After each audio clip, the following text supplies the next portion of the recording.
tarde. Boa tarde, boa tarde, boa tarde, minha gente. Boa tarde a todos os polos, a todos os mestres presenciais e alunos que se conectam conosco aqui através das ondas do canal Educação. Boa tarde, minha gente. Estamos iniciando mais uma transmissão de aulas do curso técnico em recursos humanos. A disciplina é ética organizacional e profissional. Hoje, 7 de julho do ano de 2022, estou diretamente do Estúdio 5, eu, o Isnabá como diretor de imagens, a Rosário como prof assistente, e nós vamos juntos aqui das 15 horas ou das 16 horas e 20 minutos às 18 horas e 20 minutos, tá bom? Câmbio. Garganta tá arranhando um pouquinho, por isso eu vou de vez em quando tá dando uma corrigida aqui na garganta, tá bom, minha gente? Boa tarde, Fabiana, câmbio. Leidiane, boa tarde. Ela tá falando da turma de São José do Piauí. Eu tô olhando para o IPTV, estou vendo conectados conosco Alto Longar, boa tarde. Beneditinos, IPTV Canal 5, quem é que está conectados conosco neste canal, Juazeiro do Piauí, Miguel Leão, São Julião, Sussuapara, são os polos conectados conosco via IPTV. Galera do IPTV e povo do YouTube, por favor, comentários, dúvidas, exemplos, observações, fiquem à vontade para falar pelo chat. Vitória Souza, boa tarde. A Andressa também, tá dando boa tarde dela aqui pelo YouTube. Tá bom, beleza, Beneditinos, boa tarde, minha gente. Câmbio. Vamos adiante, deixa eu calibrar minha canetinha mágica para a gente começar a trabalhar.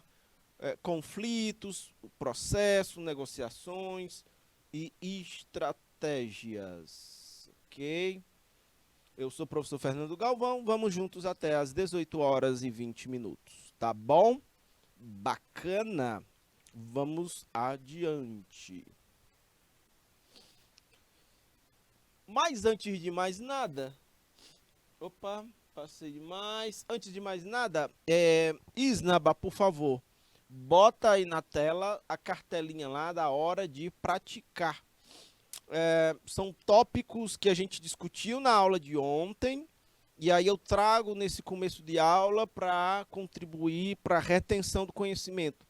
A gente trabalhou esses conteúdos ontem, e aí vamos discutir alguns assuntos ainda hoje, e depois parte para o nosso conteúdo, tá bom? A Jane Brito está dando boa tarde. Seja bem-vinda para mais esta conexão, Jane Brito. A Vitória, mande um alô para o Colégio Santa Terezinha, em Madeiro. Oi, minha gente. Boa tarde. Um suco de caju gelado aí para vocês. Em Madeiro do Piauí. A Leidiane fala de São José. Vitória, tu fala de onde? Jane também, vocês falam de onde? Você fala de onde? Câmbio. Isnaba, pode ampliar, pode compartilhar o slide aí na tela. Um primeiro ponto que a gente discutiu na aula passada foi sobre poder. A aula toda tratava de poder na organização. Então vejam, uma primeira questão, o que significa poder numa organização? Então vejam, podemos entendê-lo como, deixa eu botar a canetinha vermelha, a capacidade de fazer algo, de empreender, e se manifesta de diversas formas.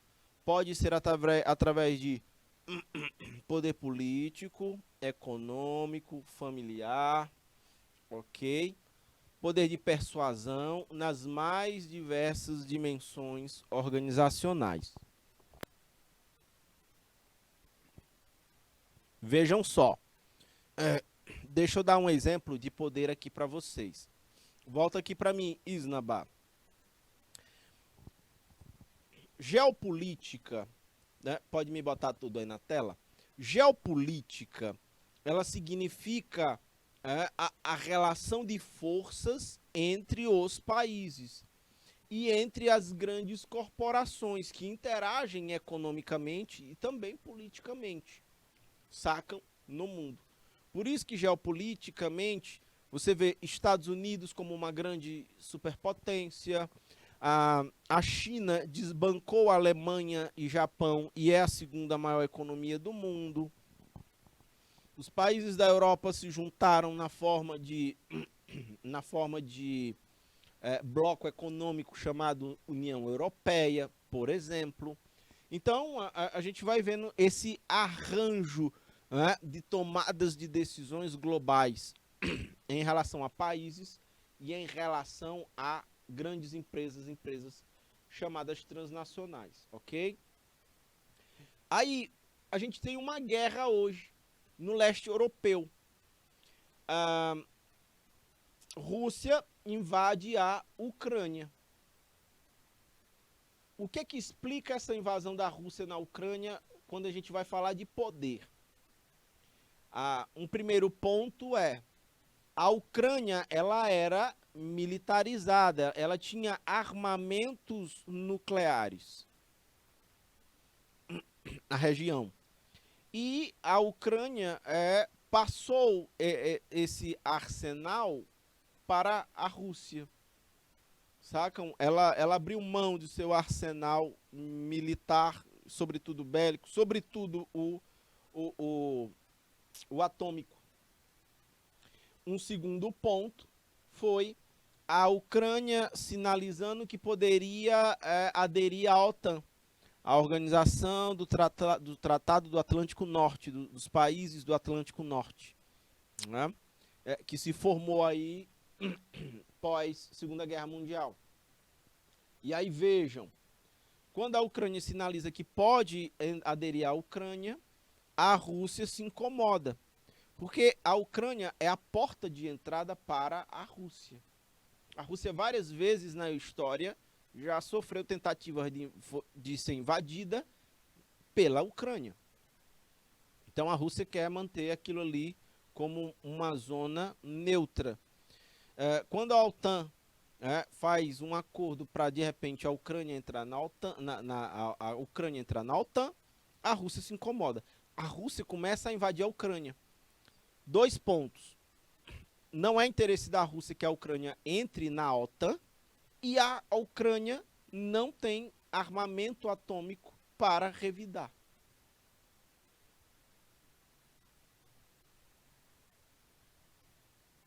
Sacaram aí a história? A diplomacia, ela parte por esses pontos. É como se fosse um jogo de pôquer, né? Você quer pagar para ver? É bem isso que acontece, sacam? Então, como a Ucrânia está desarmada, ela não tem como disparar armamento nuclear para a Rússia ela vai e tenta invadir a Ucrânia. Já anexou bem antes a Crimeia, ali na região. Vocês conseguem fazer todo esse resgate fácil fazendo uma pesquisa na internet. Mas onde é que eu quero chegar? É que o poder se manifesta de várias formas. Poder econômico, político, em relação a tomadas de decisões, poder militar também entra na conta. Se você tem arsenal militar, arsenal atômico, isso é uma expressão de poder. Um país pode não ser uma grande potência econômica, como o Paquistão, mas ele tem arsenal atômico, entendem? Então, não é qualquer país que vai empreender uma invasão no Paquistão. Sacam isso? O câmbio faz algum sentido isso que eu estou dizendo? Então, poder é essa capacidade de tomar decisões. Quais são as cartas que você tem na mesa que vão fundamentar uma tomada de decisão sua e que vai persuadir os outros a acatarem as suas decisões. Ok. Por outro lado, os países mundiais, as outras potências mundiais fizeram sanções para a Rússia, ou seja, uma série de medidas para tentar forçar a Rússia, que iriam afetar a economia russa, e a ideia era forçar a Rússia a parar a invasão na Ucrânia. As sanções não surtiram efeito, até porque continua a guerra, a Rússia em franco processo de invasão da Ucrânia. Ok? Tudo bem? E é só para explicar como o poder ele se divide, ele se manifesta de diferentes formas. Pode ser força física, pode ser força intelectual, pode ser, sacam? É por aí que as coisas, ou que a banda toca. Amplia o slide todo aí na tela, Isnaba, por favor. Então, essa é a jogada. O que significa poder? É a capacidade de fazer algo, de empreender algo. Logo, você precisa ter cartas na mesa se você quer, de fato... Deixa eu botar a marca texto. Se você quer, de fato, fazer alguma coisa ou empreender em algum ramo. Você precisa ter recursos para isso. Os recursos, eles vão te dar poder, capacidade de tomar decisões. Ok? Vamos adiante. Uma segunda questão aqui, a gente viu os tipos de poder. Quais são os tipos de poder? E aí, mais especificamente, do poder formal. Eu destaquei na aula passada 3. O poder coercitivo, esse aqui é o poder que deriva da capacidade do detentor desse poder de punir ou de recomendar sanções a quem está desalinhado com os objetivos. Ele se baseia, o poder coercitivo, no medo, ok? Ele se alimenta do medo, sacam? O poder coercitivo, da força. Ok, minha gente, câmbio. E aí, em algumas organizações, isso aqui vale, isso aqui acontece. Não é a melhor forma de se exercer o poder, mas ela é uma forma que se manifesta. A gente discutiu aqui que existem outras formas de poder formal, como o poder de recompensa. Por poder de recompensa, a gente entende os recursos utilizados por quem toma decisões, e exercido quando uma pessoa se submete à autoridade de outra, porque isso pode lhe garantir recompensas. A garantia de receber recompensas. Se eu vou receber essa recompensa, eu vou me submeter a tal condição, a tal ordenamento. Ok? Acontece isso, o poder de recompensas. A gente viu várias formas, são bonificações, aumento salarial, uma promoção dentro do trabalho, e as pessoas se sujeitam ao detentor do poder na expectativa de obter ganhos. E vimos também a terceira variante do poder formal, que é o poder legítimo. Esse aqui ele se manifesta de forma natural, de forma orgânica, porque ele vem da aceitação da autoridade. Isso vem por forma de um cargo, pelos demais elementos da organização. É um padre, é um pastor, é um deputado estadual, federal, governador, presidente, prefeito, é um diretor de grande empresa, é o diretor em relação aos seus subordinados, são todas essas questões. Isso é um poder legítimo, ok? Existem essas 3 variantes de poder que a gente pode entender como formal. Ficou claro, minha gente? Sim. Não. Qualquer dúvida, exemplos, observações, isso pode se manifestar pelo chat. É possível que em algumas salas de aula possa ocorrer a manifestação do poder do professor em relação aos alunos de forma coercitiva. Pode acontecer, né? Pode acontecer de existir um poder de recompensa numa relação em sala de aula, professor e alunos? Sim, pode acontecer. Mas naturalmente é normal que ocorra essa história do poder legítimo, ou seja, você aceita a autoridade do professor por força do cargo que ele ocupa? Sim, pode acontecer. Sacam? Isso aqui é muito vivo, isso aqui é muito dinâmico. Sacam nas organizações. Isso pode acontecer na família e tudo mais. Tá bom? Beleza? Povo de Alto Longá, Beneditinos, Juazeiro do Piauí, Miguel Leão, São Julião, Sussuapara, Vitória, Andressa, Jane, que se conectam, a Leidiane, que se conectam conosco, a Fabiana, que se conectam conosco pelo chat do YouTube. Vamos adiante. Eu destaquei com vocês também essa questão da imagem, dessa figura aqui. A imagem abaixo se refere a que tipo de poder pessoal. Tem dois tipos de poder pessoal: o poder de competência e de referência. Essa questão se associa a qual tipo de poder? Aí tem o recrutador aí, e ele vai dizer, para que a seleção seja justa, todos passarão por uma prova. Subam na árvore. Você tem um cachorro, uma foca, um peixe no aquário, um elefante, um pinguim, um macaco, e bem aqui na pontinha, escondidinho, tem um pássaro. Qual é o que vai... Eu nem tinha visto esse pássaro, nem me dei conta do pássaro aqui. Sacam?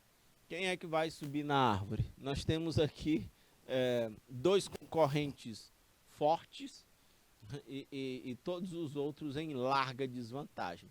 Logo, essa seleção está difícil de ser justa. Nem todo mundo vai partir do mesmo ponto, né? O macaco tem uma habilidade natural e o pássaro, logicamente. Beleza, tudo bem. E aqui essa questão ela nos faz refletir sobre o poder de referência e o poder de competência. Foram outras manifestações de poder que a gente discutiu na aula passada, ok? Vamos adiante. E aqui aprofundo essa questão, e isso, Andressa, é o poder de competência, né? Exatamente. E aqui a gente aprofunda, né? Quais as diferenças entre o poder de competência e de referência? Por poder de competência, ele vem da habilidade de se fazer algo. De repente, na organização, é alguém que sabe montar e organizar planilhas de Excel. Pode ser. Entendem? Pilar dados e transformar em planilha de Excel. E aí todo mundo precisa, porque é muito funcional.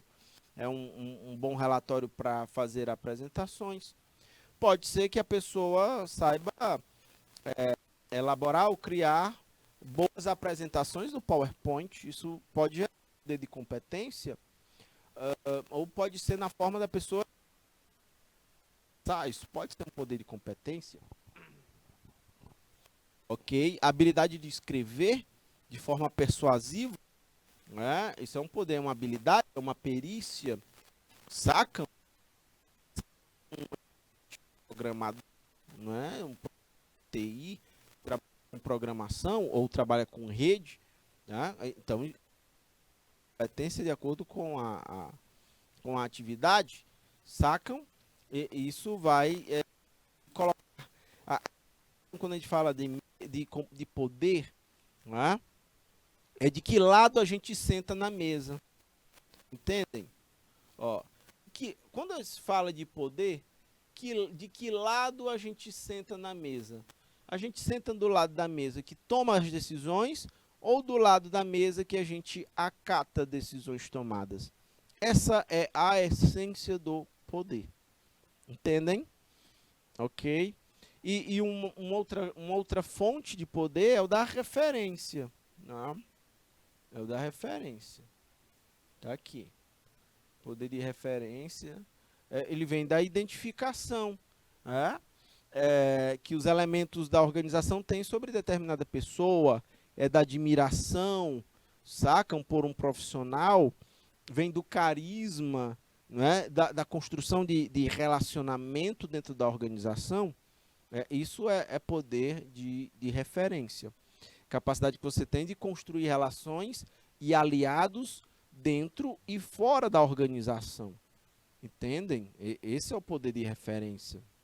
Volta aqui para mim, Isnaba, por favor, câmbio. Inclusive, tem um ponto interessante.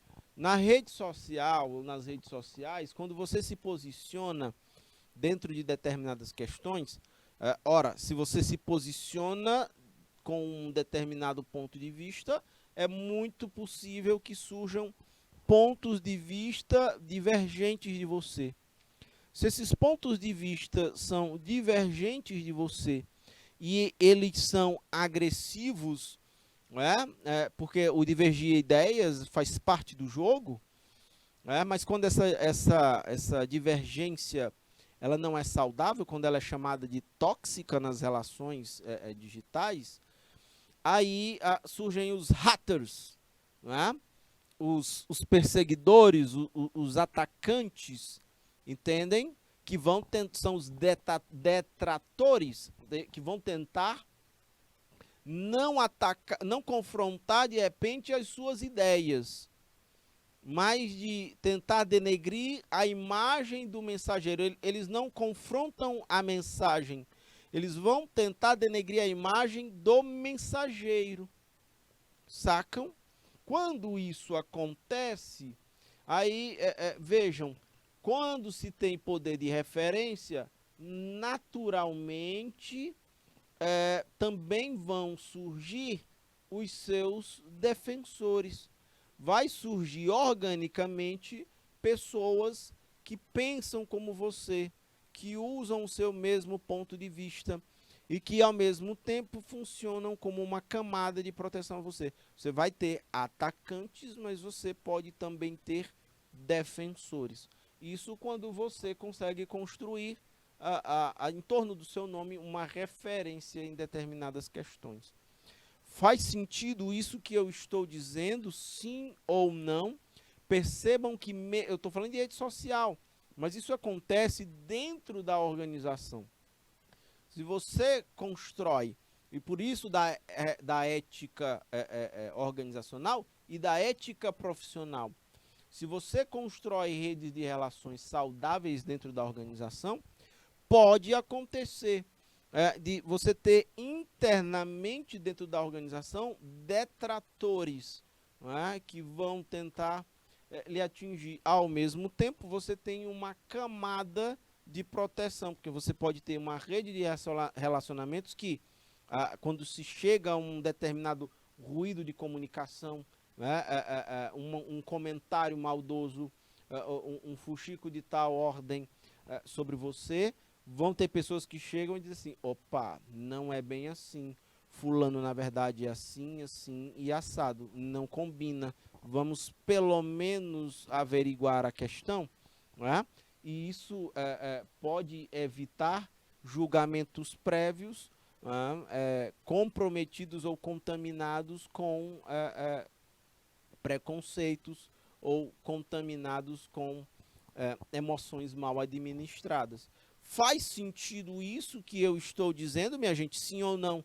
Isso pode acontecer na família, isso pode acontecer, pode acontecer na escola, pode acontecer nos grupos de amizade, pode acontecer na igreja que a gente frequenta, pode acontecer no ambiente de trabalho.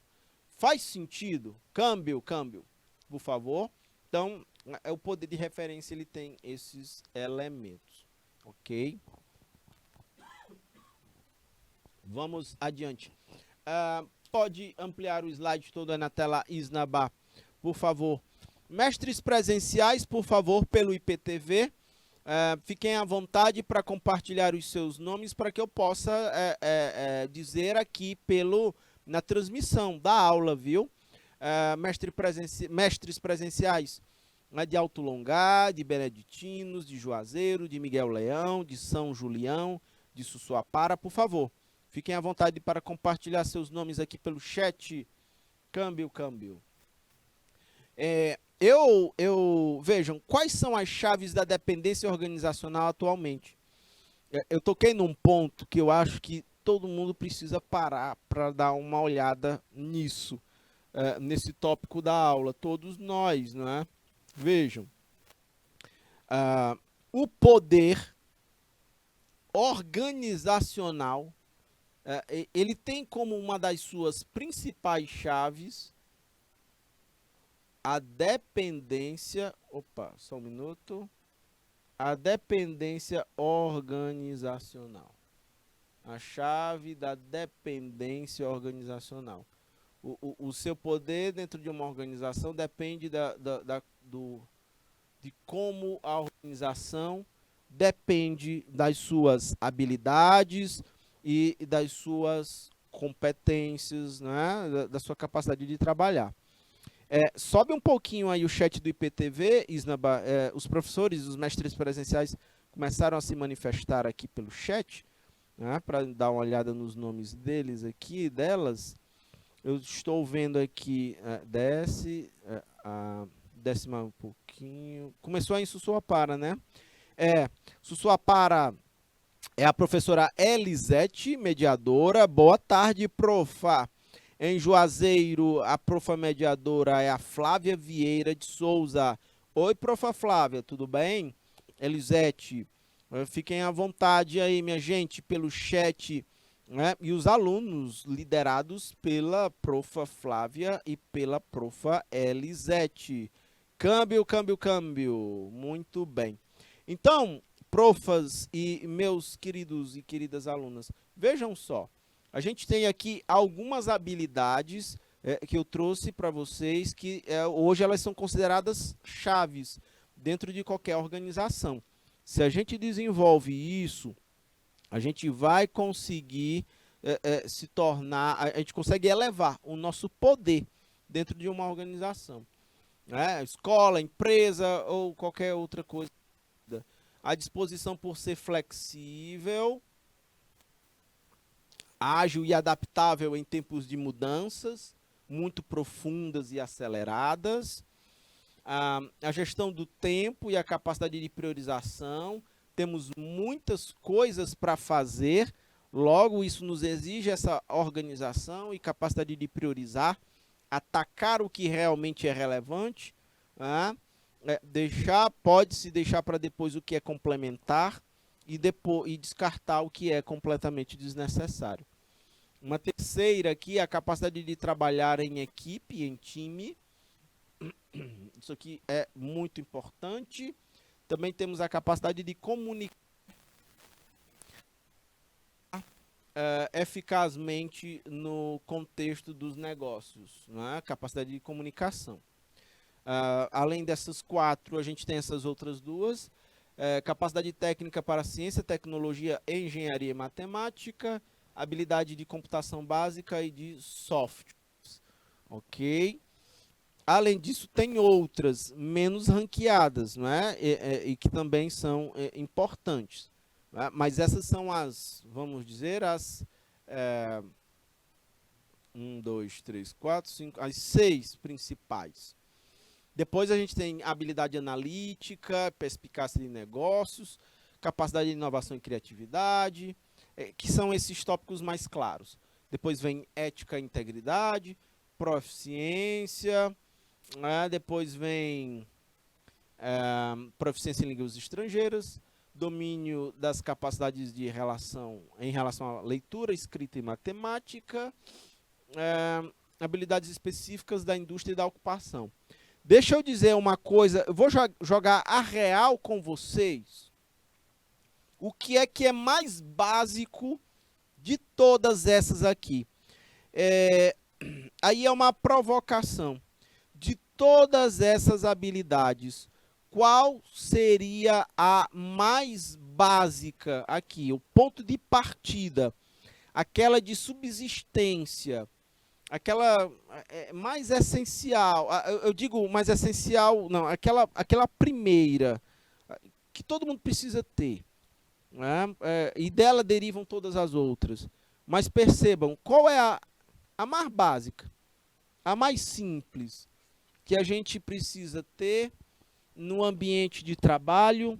Por favor, me digam aí. Se você pensar nela, inclusive, ela é tão básica que ela, de certa forma, ela deveria ficar lá embaixo nesse ranking, né? Bem mais baixo do que o que ela já está.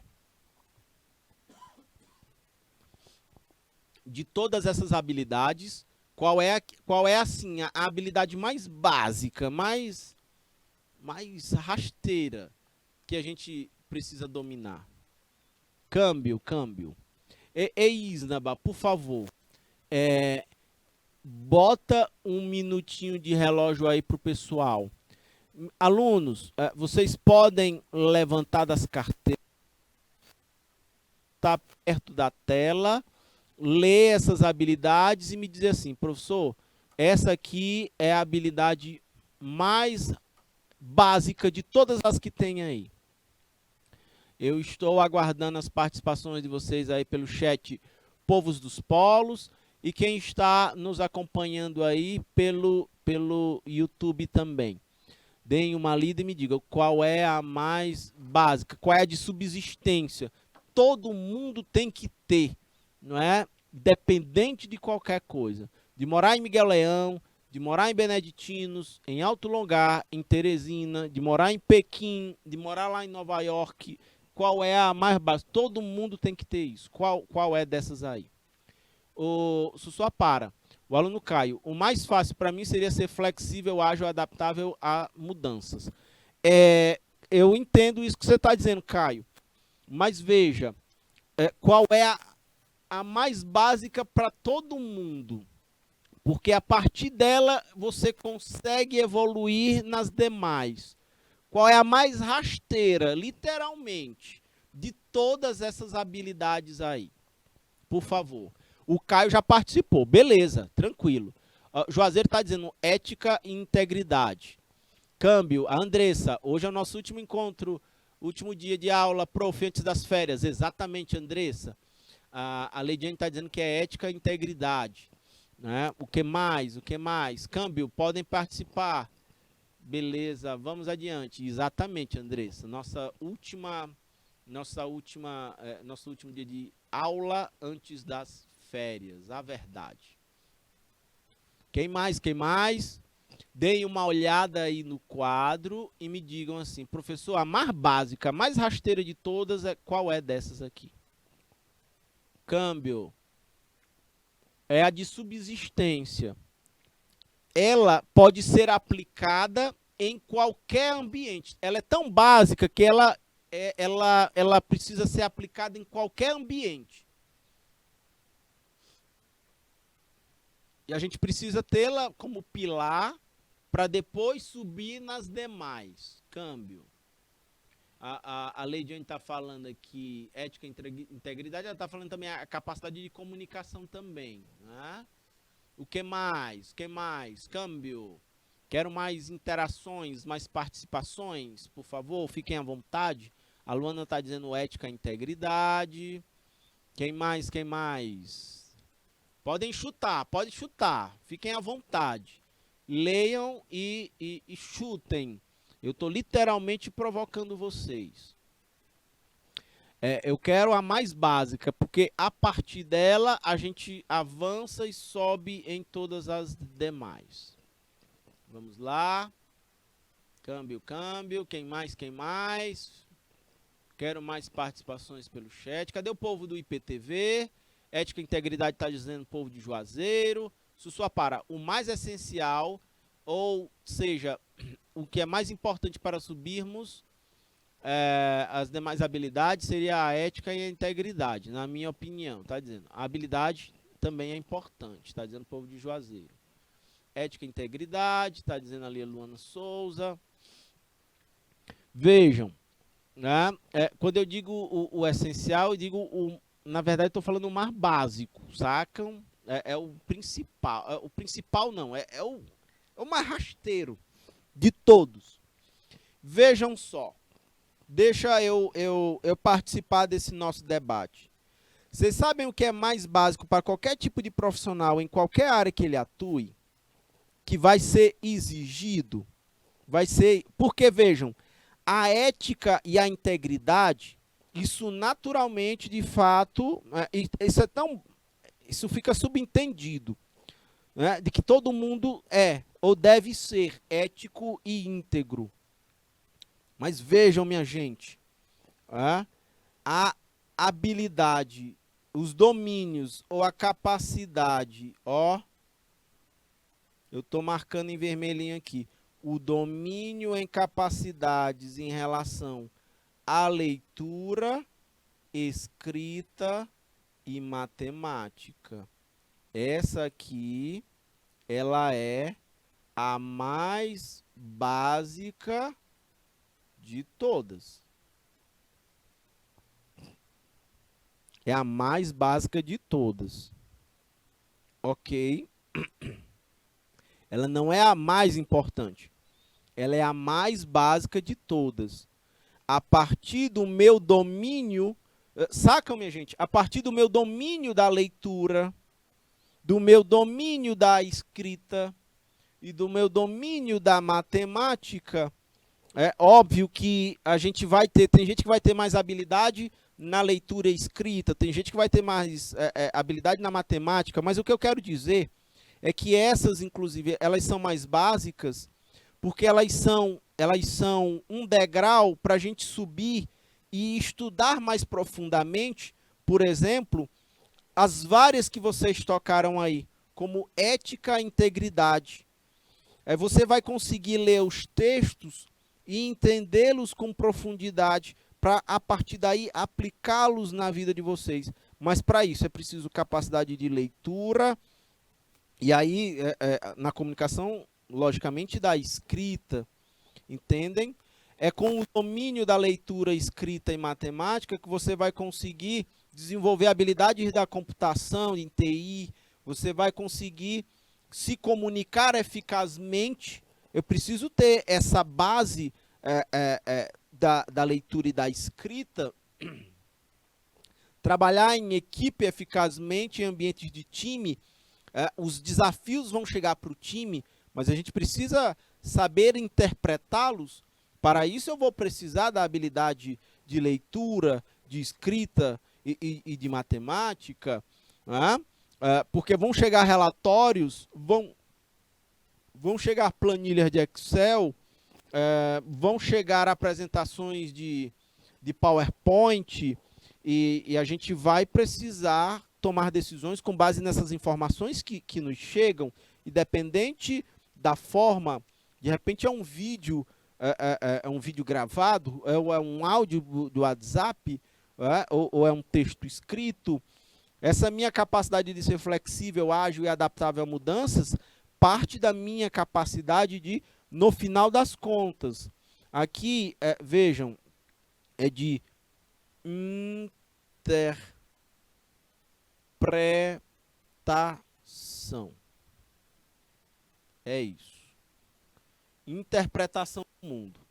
Se eu conseguir interpretá-lo, você pode conseguir. Óbvio, não existe o profissional perfeito.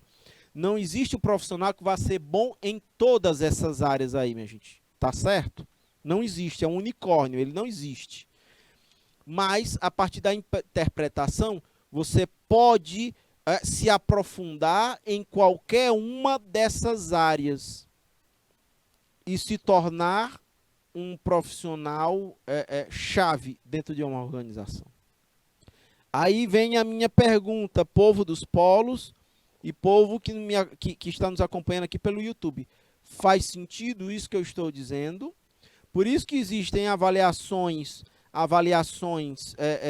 de qualidade do ensino, que eles não avaliam tudo. Eles avaliam principalmente português e matemática, não é? Exatamente por esses pontos, porque delas derivam todas as demais. Ok? Na capacidade de interpretação. Beleza?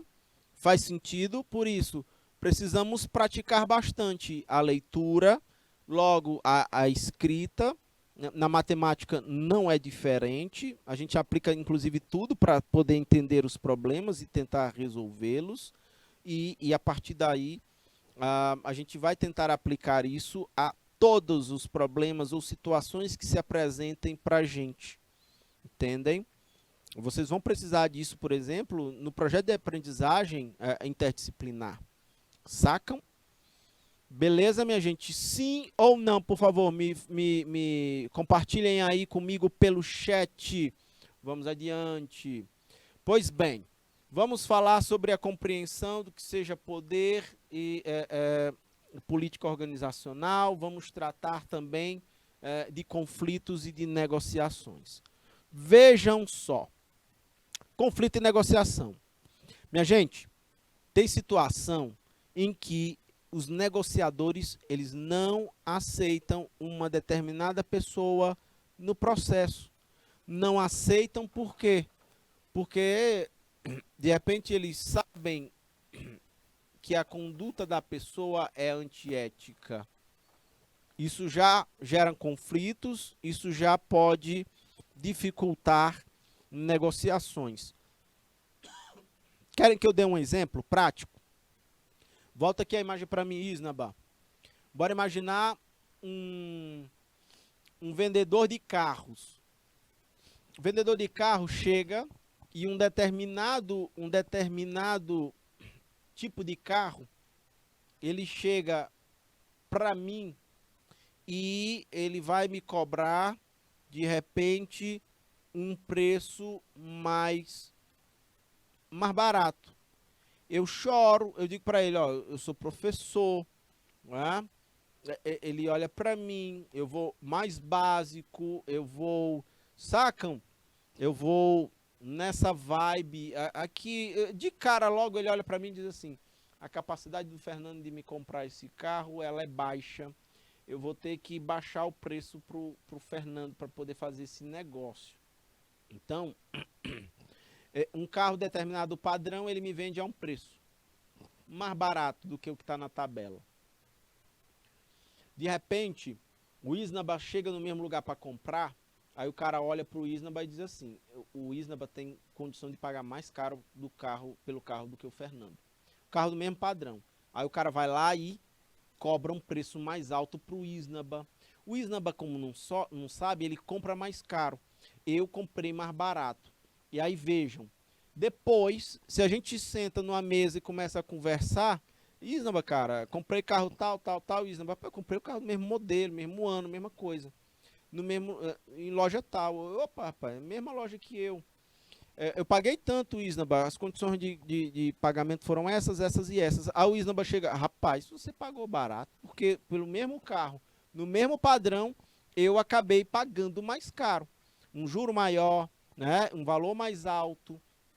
Percebam, como o vendedor, ele tratou diferente, ele não foi transparente. O mesmo modelo padrão de carro, ele cobrou preços diferentes.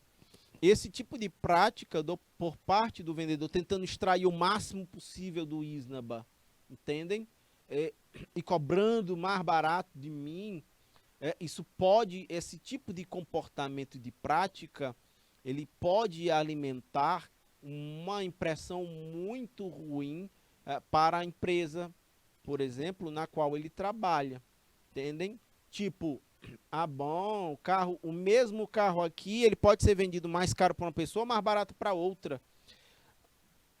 Quem pagou mais caro, no caso do Isnaba, ele vai se sentir numa situação frustrante de ter sido explorado. Porque a relação, ela foi desigual. Sacam isso? Então, percebam, se o negociador, se o negociador já sabe que a prática é antiética, aquilo já vai gerar conflitos, já vai gerar problemas em negociações futuras. E, aquela loja, ela vende de acordo com a cara da pessoa. Entendem? Essa é uma questão. Pode ampliar o slide todo aí na tela, Isnaba, por favor. Isso acontece demais no mercado de carros, viu? Acontece demais.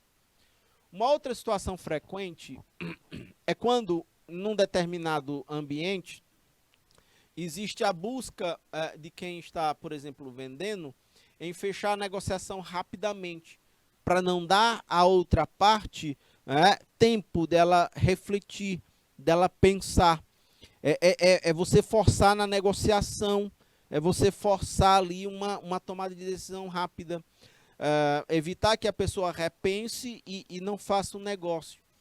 Isso também pode gerar conflitos, né, dentro de uma negociação, sacam? Oi, Maria Luísa, falando diretamente de Beneditinos, tudo bem? Câmbio, seja bem-vinda para mais esta aula de ética organizacional e profissional, Maria Luísa. Beleza? Situações em que, por exemplo, a pessoa em que se está disposto a ganhar, não se importando se a outra parte vai perder. Isso vai refletir, não é, falta de ética nas negociações, entendem, minha gente? Este outro ponto aqui. Não é só ganha, perde, você não está nem aí para outra parte.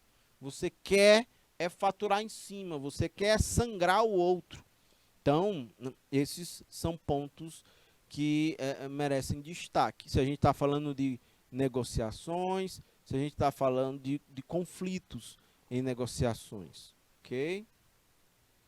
A continuidade de um relacionamento, quando a gente fala de um relacionamento aqui, eu estou falando de um relacionamento de longo prazo. Prazo. Né? Que é interesse de qualquer marca em relação a seus clientes.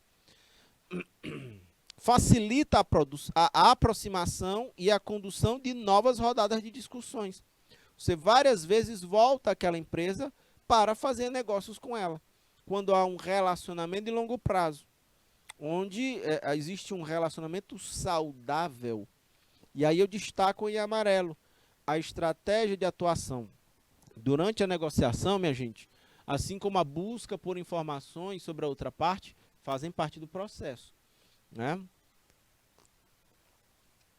Planejar a negociação, levando em conta, uma prática também de empatia, de você tentar olhar pelo ponto de vista do outro, buscar costurar numa negociação a melhor alternativa para ambas as partes. Porque eu não estou olhando, volta aqui para mim, Isnaba, eu não estou olhando, por favor, eu não estou olhando para a negociação de curto prazo que está acontecendo nesse exato instante.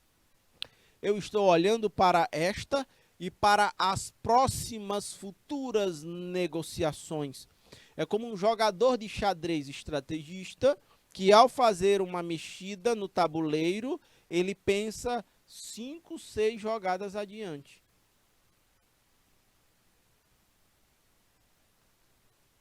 Sacam isso?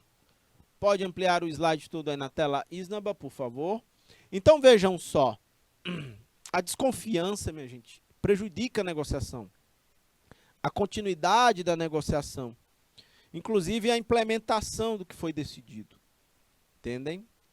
Isso aqui, levem isso para qualquer coisa que vocês venham a negociar na vida de vocês. Tá bom? E eu não estou falando somente de grana. Eu estou falando de negociar a energia de vocês, a atenção, o tempo de vocês. Não é? Pensem nisso. Usem esses critérios para tudo na vida de vocês. Ó, a gente até pode ser levado, e aí eu destaco em amarelo, a gente é levado a acreditar que qualquer tipo de conflito é destrutivo. Não é? Mas não necessariamente. E pode ser, um conflito pode ser destrutivo, quando ele vai consumir, quando eles consomem o tempo, muitas vezes os recursos financeiros, e eles geram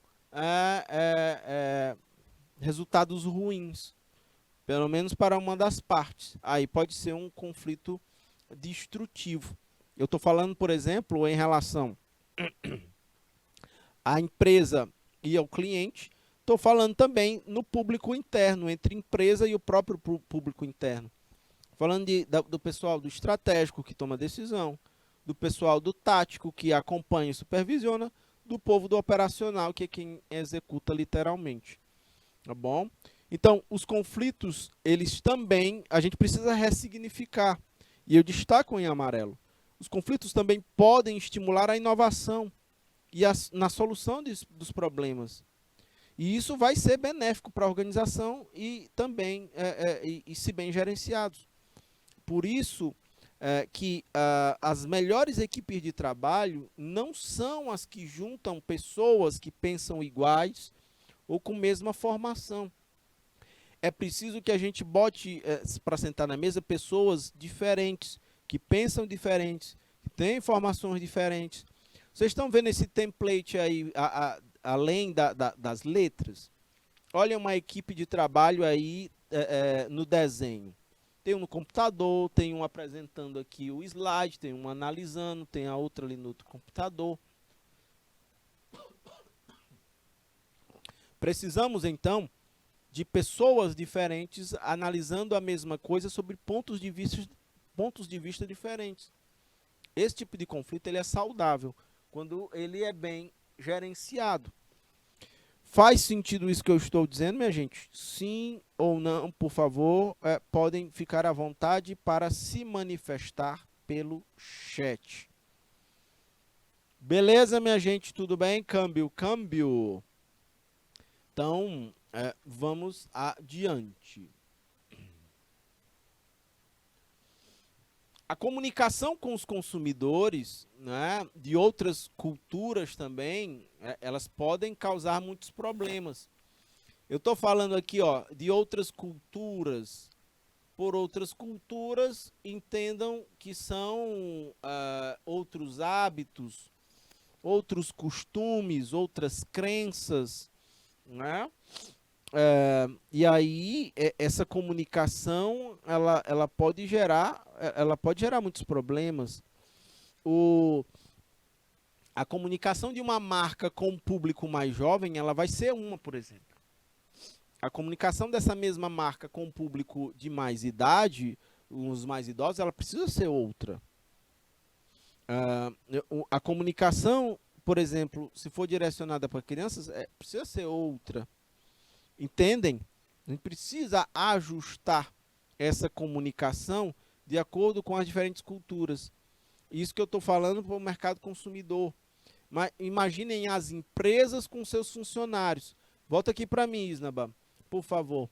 A gente vai ter na empresa colaboradores com mais idade que têm um determinado sistema de crenças e de comportamentos que vão ser diferentes de colaboradores mais jovens.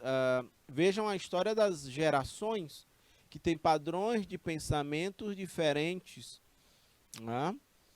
Ok. Então, essa coisa precisa ser calibrada, meus caros futuros técnicos em RH. A comunicação de vocês ela precisa se ajustar a esses diferentes. Tem gente que recebe determinações e as cumpre sem o menor problema.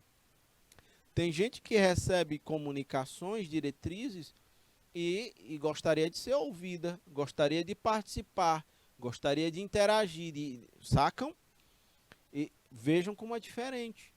E eu estou falando de pessoas no mesmo ambiente de trabalho, que fazem o mesmo ofício, mas que pensam e que rodam, né, as suas mentalidades de formas diferentes.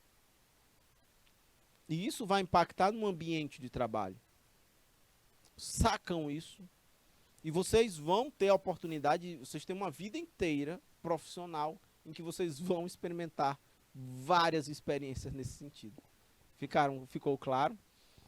Vocês vão trabalhar muito jovens em um determinado ambiente com uma certa cabeça, vocês vão perceber que ao longo do tempo isso vai estar em revisão constante.